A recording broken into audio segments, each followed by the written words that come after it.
Good morning friends.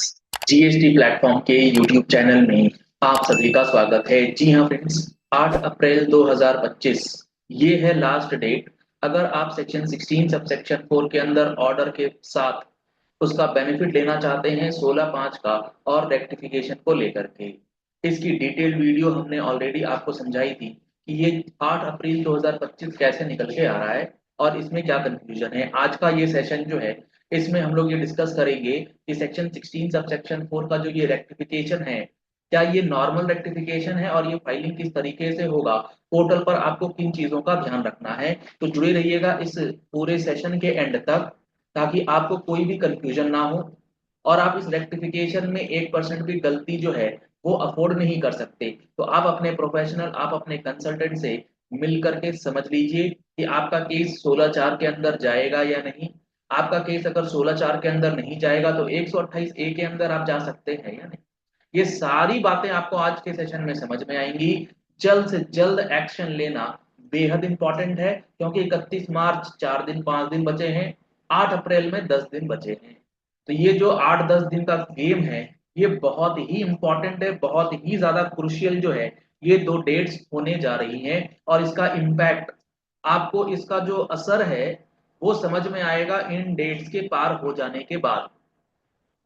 मैं आपको बता रहा हूँ इसका इम्पैक्ट इतना ज्यादा होने वाला है कि आप सोच भी नहीं सकते, क्योंकि इसमें जो वेवर जो बेनिफिट्स आपको दिए गए हैं ये बहुत बड़े बेनिफिट्स हैं। तो आप इसमें डिले नहीं कर सकते।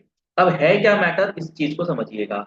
आपका सेक्शन 16 सब सेक्शन 4 जो है ना, 17 18 18 19 19 20 और ये 20 21, इन 4 साल के 16/4 का जो भी ऑर्डर है वो 16/5 में रेक्टिफाइबल है।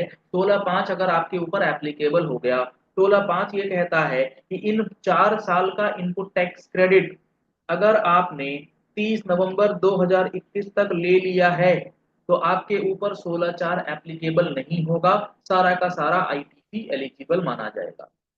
ये तो हो गई बात 16/4 की। 16/5 की ये आपको बहुत अच्छे से पता है।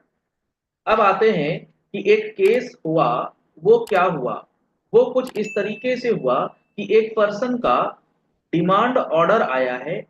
डिमांड ऑर्डर आया है सेक्शन 73 में। अब सेक्शन 73 में जो ये डिमांड ऑर्डर आया ये दो तरीके का हो सकता है। किस तरीके का हो सकता है, एक हो सकता है कि 73 के अंदर जो इश्यूज हैं, जो आपके अगेंस्ट एलिगेशंस हैं, वो मोर देन वन एलिगेशन है और उसमें वन ऑफ द एलिगेशन जो है वो 16/4 का है। और इसके साथ साथ अदर कोई भी इशू जो है वो हो सकता है। और एक सिचुएशन ये हो सकता है कि ऑर्डर अंडर सेक्शन 73 जो है वो सिर्फ और सिर्फ 16/4 के वायलेशन के लिए है। अब यहाँ पर जो इंपॉर्टेंट पॉइंट है वो क्या है, उस चीज को भी समझ लीजिए। मान लीजिए सेक्शन 73 का ये ऑर्डर है, तो सेक्शन 73 का ये ऑर्डर जिसमें मल्टीपल इश्यूज हैं, जिसमें वन ऑफ द इशू 16/4 का है, तो इसके लिए सबसे पहले सवाल ये आ रहा है कि ये रेक्टिफिकेशन में जाएगा या फिर ये आपके रेक्टिफिकेशन में जाएगा या एमनेस्टी में जो 128A के अंदर जाएगा। तो इसमें आपको क्या ध्यान में रखना है, इसमें आपको ये बात ध्यान में रखनी है कि जब आपके पास मल्टीपल ऑर्डर मतलब मल्टीपल इश्यूज का ऑर्डर हो तो आपके पास क्या ऑप्शन है, आप जाएंगे amnesty under section 128A। Sir लेकिन 128A में जब जाएंगे तो वहां तो ऑर्डर का पूरा डिमांड जमा करना होगा। मान लीजिए 16/4 का हमारा टैक्स अमाउंट है 5 लाख और अदर इश्यूज का है 5 लाख, तो टोटल जो हमें टैक्स पे करना होगा वो 10 लाख का हो जाएगा। यहाँ तो नुकसान करवा देंगे आप सर हमारा, यहाँ पर नुकसान हो जाएगा ना, क्योंकि 16/4 का जो ये 5 लाख है ये तो जीरो हो जाना चाहिए 16/5 आने के बाद। आप बिल्कुल सही है। तो मैंने क्या बोला कि 128A में जब आप जाएंगे तो आपको ऐसा लग रहा है कि 10 लाख रुपए जमा करने होंगे, जबकि ऐसा नहीं है।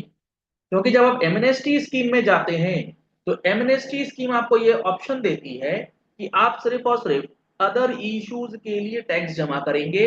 जो 16/4 का इशू है ये आपको पेमेंट करने की भी जरूरत नहीं।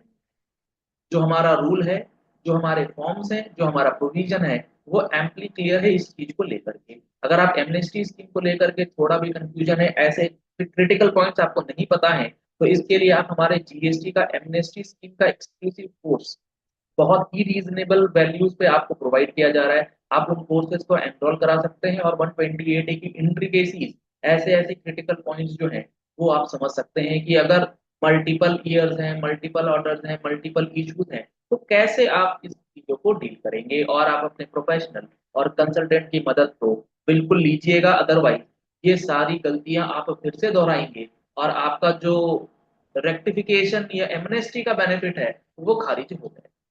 तो आपको बात समझ में आनी चाहिए कि अगर मल्टीपल इश्यूज इन्वॉल्व हैं और वन ऑफ द इशू 16/4 है, तो सिर्फ और सिर्फ 16/4 का अमाउंट आपको पे करने की जरूरत नहीं है। उसके अलावा जो भी इशू है, एक्स वाई जेड कुछ भी, उसमें आपको भरना ही पड़ेगा पूरा का पूरा टैक्स। तब जाकर के आपको इंटरेस्ट और पेनल्टी जो है पूरी माफ कर दी जाए। ये तो हो गया एक सिचुएशन। दूसरा सिचुएशन क्या है? दूसरा सिचुएशन है कि सिर्फ और सिर्फ 16/4 का ही ऑर्डर है। तो 16/4 का ही अगर ऑर्डर है तो इसमें आपको क्या करना है? इसमें आपको जाना है डायरेक्टली रेक्टिफिकेशन के अंदर। इसमें आप सेक्शन 128 कैपिटल ए का बेनिफिट जो है वो नहीं ले पाएंगे, क्योंकि इसमें क्या होगा, जब 128 कैपिटल ए में जाएंगे तो वो बोलेगा कुछ तो अमाउंट टैक्स जमा कीजिए। बिना टैक्स अमाउंट जमा किए वो आपको हो सकता है टेक्निकली पोर्टल पर अलाउ ही ना करे SPL 02 की फाइलिंग। तो उस रिस्क में ना जा करके आप इसका रेक्टिफिकेशन अंडर सेक्शन 161 फाइल कीजिए। अब मैंने वर्ड यूज किया अंडर सेक्शन 161, तो ध्यान रखिए रेक्टिफिकेशन फाइल तो होगा 161 में, बट 16/4 का स्पेसिफिक प्रोसीजर गवर्नमेंट ने नोटिफाई करके बताया है 148 में। तो आप ये नॉर्मल रेक्टिफिकेशन यहाँ फाइलिंग नहीं होगी, यहाँ स्पेशल रेक्टिफिकेशन जो है वो फाइल करी जाएगी स्पेशल प्रोसीजर्स के तहत। इसके अंदर आपको सर्टिफिकेट्स लगाने हैं, अनेक्जर्स लगाना है, फॉर्म्स भरने हैं। सारी चीजें करने के बाद आपको ये 16/4 का बेनिफिट जो है वो मिलेगा। और इसकी लास्ट डेट है 8 अप्रैल 2025, जिस पर किसी का ध्यान जा ही नहीं रहा। तीसरी इंपॉर्टेंट बात कि ये 16/4 का, मान लीजिए आपके पास सिर्फ और सिर्फ 16/4 का मैटर है, सिर्फ 16/4 का ऑर्डर आया है। अगर ये 73 में आया है तब तो रेक्टिफिकेशन में है। क्या अगर ये 74 का ऑर्डर है तो भी आप रेक्टिफिकेशन में जा सकते हैं? The answer is yes.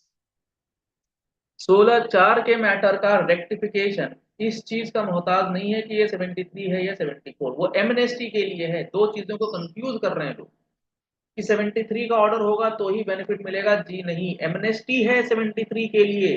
Rectification चाहे 73 का हो या 74 का हो, अगर उसमें 16(4) का मैटर इन्वॉल्व है, 16(4) का मैटर इन्वॉल्व है, तो ये रेक्टिफिकेशन से खत्म हो सकता है। मान लीजिए आपके अगेंस्ट सेक्शन 74 आया है और इसमें मल्टीपल इश्यूज हैं, जिसमें वन ऑफ द इशू है 16/4 और इसके अलावा कुछ कुछ अदर इश्यूज हैं। तो आपको क्या करना है?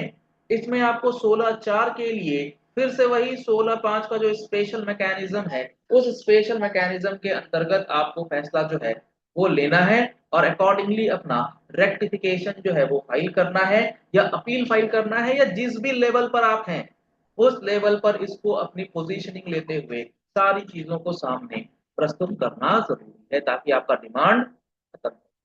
आशा करते हैं आपको ये सारी बात बहुत अच्छे से समझ में आ गई होगी। कोई भी कंफ्यूजन आपको इस पॉइंट से रिलेटेड, अब अगर आप पहली बार आए हमारे यूट्यूब चैनल पर तो आप हमारे चैनल को फॉलो कर लीजिए, सब्सक्राइब कर लीजिए नोटिफिकेशन बेल के साथ। कोई भी इंपॉर्टेंट वीडियो आपसे मिस, आपको अगर जीएसटी का फुल कोर्स देना है 180 प्लस आवर्स की क्लासेस आपको प्रोवाइड की जाएंगी विद 1 ईयर बैकअप। तो आप अगर फुल कोर्स को ज्वाइन करना चाहते हैं तो आप हमारा मोबाइल नंबर नोट कर सकते हैं, जो आपको इस स्क्रीन पर दिया जा रहा है। आप उस पर डिटेल्स जो है वो मंगवा सकते हैं, या फिर आप हमारा मोबाइल एप्लीकेशन डाउनलोड कर सकते हैं। लिंक आपको वीडियो के डिस्क्रिप्शन बॉक्स में अवेलेबल करवाया गया है। Thank you.